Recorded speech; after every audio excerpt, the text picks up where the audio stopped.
What I've seen, even in the 6 years I've been out here in Los Angeles, is just that budgets have dropped drastically. Music budgets have dropped drastically. I mean, budgets across the board for every project in every facet have dropped drastically. But especially music, people are paying less. People are, you see the record labels and the publishers, they're going through tough times too, more the record labels and the publishers, but, everybody's hurting. But at the same time, there's this, basically less and less label artists are, making as much money as they used to 5 years ago. Indie artists are coming in. There's great music everywhere. It's cheaper and cheaper to record an album, which I think is good and bad because you're getting more music, so there's more competition. But also you're seeing the quality of music going down also in the recordings because people are doing it in their bedroom. So, but some people are pulling it off great. Some people just aren't. So I guess that's where the talent and the technology kind of come together. So there's still high budgets out there.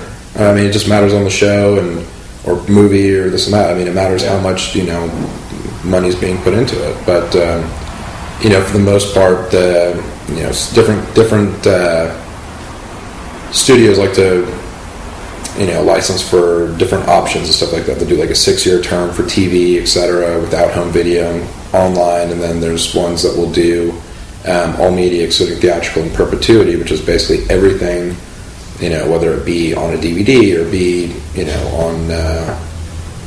on an airplane or on TV or this and that. Basically, they'll license that and at Amex, all media excluding theatrical in perpetuity, and basically from there they can do whatever they want with it, except for play it on a movie screen.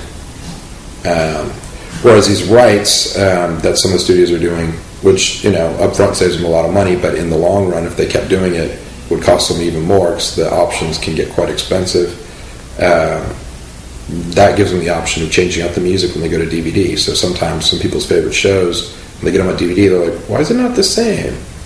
And then they figure out that they changed out all the music because they didn't want to pay for it.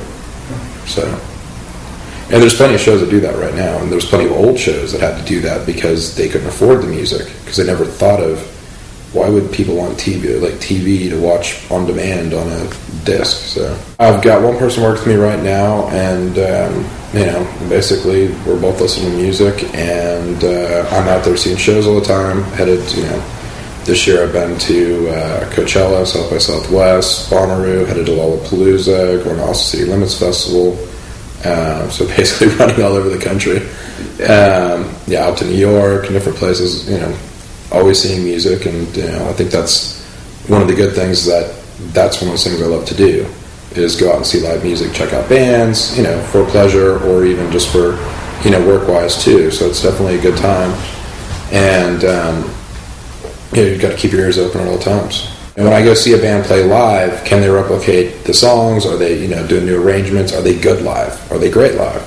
Are they terrible live? Because, honestly, in my mind too, it would be sad if we had a big placement of a band and, you go see them play live and it's like, oh wow, they're not good at all. They're terrible. And then imagine people spending, hard-earned money to go see this band play because they heard them on a TV show, and they go see them like, oh, they're horrible.